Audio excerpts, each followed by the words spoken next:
Engineer রহমতুল্লাহ আপনাদের সবাইকে স্বাগতম জানাচ্ছি।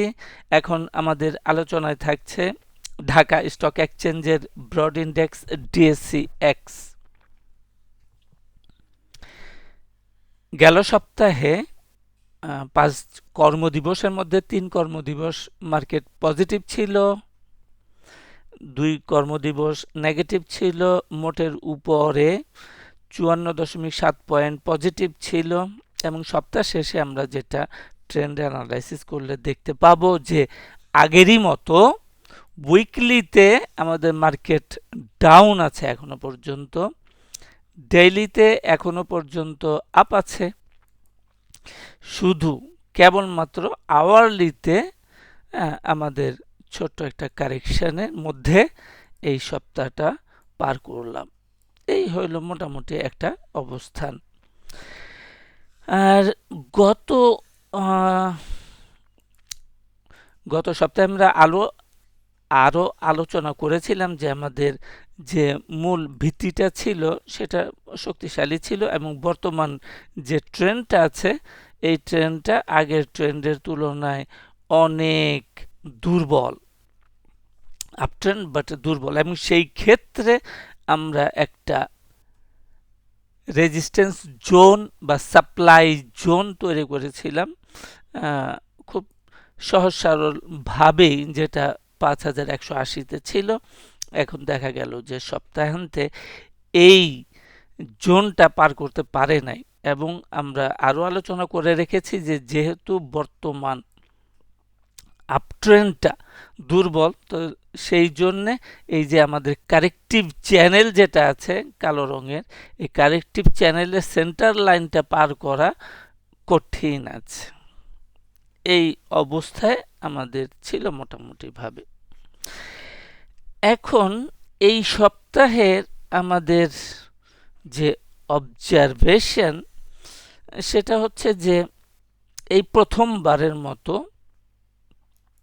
আমরা দেখতে পাইলাম যে আওয়ারলিতে আমাদের আওয়ারলিতে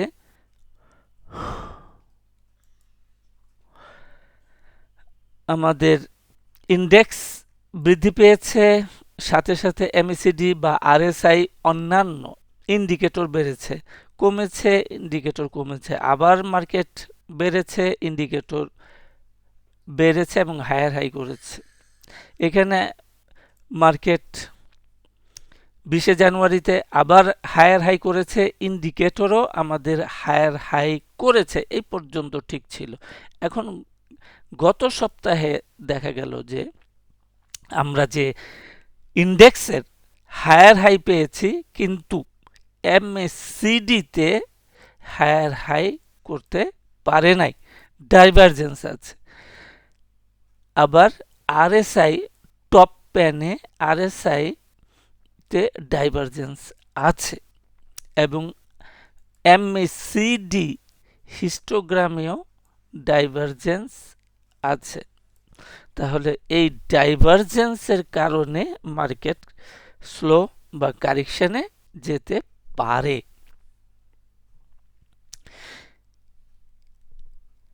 এখন আমরা গত সপ্তাহে আমাদের যে টার্গেট, গত সপ্তাহের আগের সপ্তাহে আমরা এখানে বলেছিলাম যে একটা ফিবোনাচি রেজিস্ট্যান্স আছে, ক্লাস্টার জোন আছে, প্লাস এইখানে একটা ইমিডিয়েট শক্তিশালী 5180-তে একটা রেজিস্ট্যান্স আছে এবং ওই জায়গাতে আমাদের মার্কেটটাতে দেখলাম যে সর্বপ্রথম আওয়ারলি টাইম ফ্রেমে এই প্রথম ডাইভারজেন্স দেখা গেল, ডাইভারজেন্স দেখা গেল। এখন আমাদের একটু আমরা দেখতে চাচ্ছি যে এখানে একটা নতুন ইস্যু 1 2 3 4 5, এখানে একটা 5 ওয়েভ স্ট্রাকচার আছে ছোট।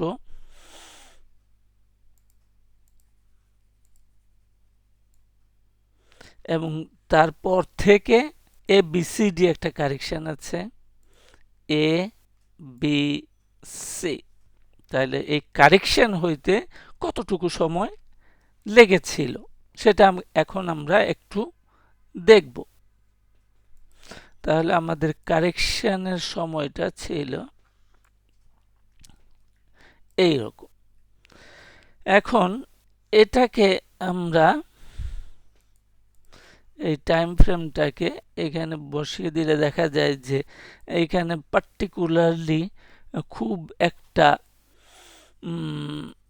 ইয়ে করে না, যে আমাদের লোটা ওই টাইম ফ্রেমের আগেই বটমটা চলে এসেছে, সমস্যা নেই। এখন আমাদের আরো পুলব্যাক আছে, এইখানে একটা পুলব্যাক আছে, এইখানে দেখা যাচ্ছে পুলব্যাকটা এক্স্যাক্টলি কাজ করেছে।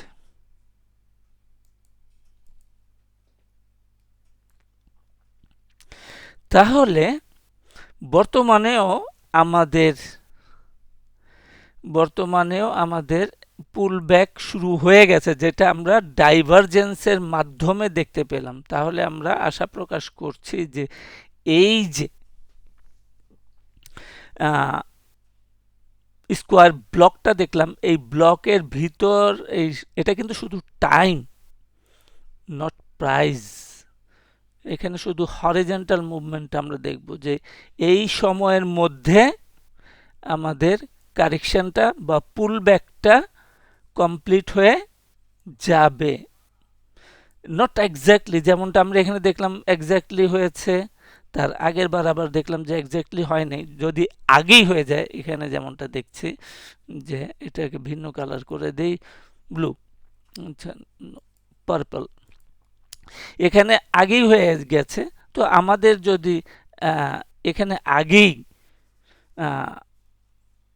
পুলব্যাকটা কমপ্লিট হয়ে যায়, নো প্রবলেম।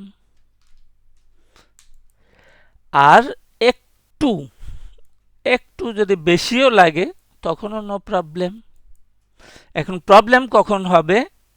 যখন এইটার দ্বিগুণ বা তার বেশি সময় ধরে আমাদের কারেকশনটা চলমান থাকে, তখনই বুঝতে হবে যে এখানে গুরুতর কোনো সমস্যা আছে, উই আর ইন রিস্ক। যেটা আমরা একটু আগে দেখলাম ডাইভারজেন্সের মাধ্যমে, তাহলে তখন বুঝতে হবে যে ওই ডাইভারজেন্সের এফেক্টটা বড় টাইম ফ্রেমেও চলে আসতে পারে। এখন যেটা হইল যে ডাইভারজেন্স আছে, এখন পর্যন্ত আমাদের ইন্টারপ্রিটেশন আছে ইয়েস ডাইভারজেন্স আছে, ওকে কারেকশন হবে, ওকে কারেকশনটা ধরন হবে পুলব্যাক, এবং এই রকম টাইম ফ্রেমের মধ্যেই ওই পুলব্যাকটা কমপ্লিট হয়ে যাবে এবং আমাদের মার্কেট আপট্রেন্ড বজায় থাকবে। কেন?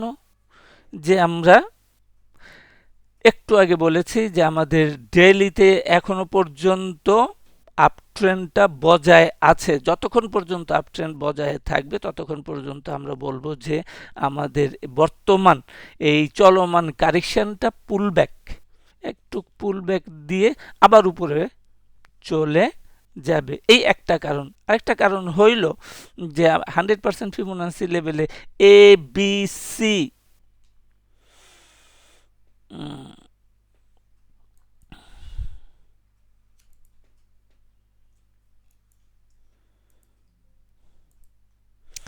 আমাদের মিনিমাম, কমন, জেনারেল টার্গেট হচ্ছে 100% ফিবোনাসি লেভেল হচ্ছে 5442।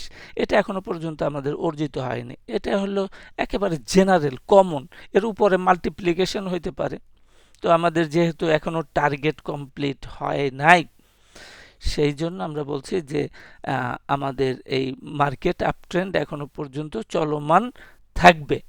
তাহলে এই হচ্ছে যে আমাদের অবস্থা, যে আমরা সময়ের আলোকে দেখলাম যে কোথায়, হোয়ার ইজ আওয়ার রিস্ক, রিস্কটা কোথায়, এই টাইমের আলোকে। টাইম যখন দেখবো আমরা যে বেশি নিয়ে নিচ্ছে, তখন আমরা বলবো যে উই আর ইন রিস্ক একটা। আবার আমাদের চার্টে দুইটা জিনিস থাকে, একটা হলো টাইম নিচের দিকে আর ডান দিকে থাকে ভ্যালু। তাহলে ভ্যালুতে কিভাবে আমরা বুঝবো যে উই আর ইন রিস্ক? এইটা হইল যে মার্কেটে আমরা দেখি যে আপট্রেন্ড যখন থেকে শুরু হইল, এটা অ্যাপ্রক্সিমেটলি ডিসেম্বর 25 থেকে এই আমাদের বর্তমান চলমান আপট্রেন্ড আছে। এই আপট্রেন্ডে খুব বেসিক যে এরা কখনোই লোয়ার লো করে নাই। এখানে সরি,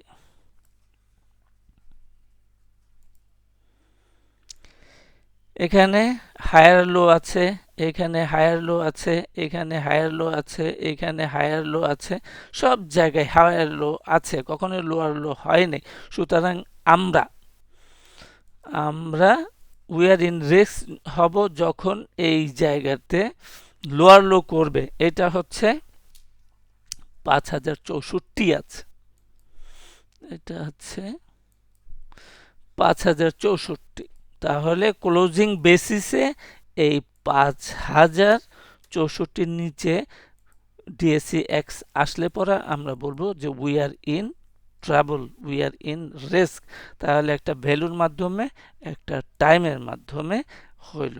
আর আগের আমাদের আগের যে টার্গেটগুলো ছিল সেই টার্গেটগুলো এখনো পর্যন্ত ভ্যালিড আছে। একটু আগে আমরা দেখলাম যে আওয়ারলিতে পজিটিভ আছে, আওয়ারলিতে যতক্ষণ পর্যন্ত পজিটিভ আছে তাহলে এই যে 5253 100% ফিবোনাসি লেভেলে এ একটা ছিল, আর এই যে ব্লু কালার দিয়ে একটা ছিল 5337, ধরলাম 5340, এই টার্গেটগুলো এখনো পর্যন্ত ভ্যালিড আছে। তো ইনভ্যালিড কখন হবে? যখন 5064 নিচে ক্লোজিং বেসিসে চলে যাবে, তখন আমাদের পুরা অ্যানালাইসিস ইনভ্যালিড হয়ে যাবে। আর একটা টাইমের মাধ্যমে যখন আগের তুলনায় দ্বিগুণ সময় যদি বেশি নিয়ে নেয়, তখন আমরা বুঝবো যে আমাদের ইন্টারপ্রিটেশনটা সঠিকভাবে কাজ করছে না। তো আজকে এই পর্যন্তই। সাথে থাকার জন্য সবাইকে অনেক অনেক ধন্যবাদ।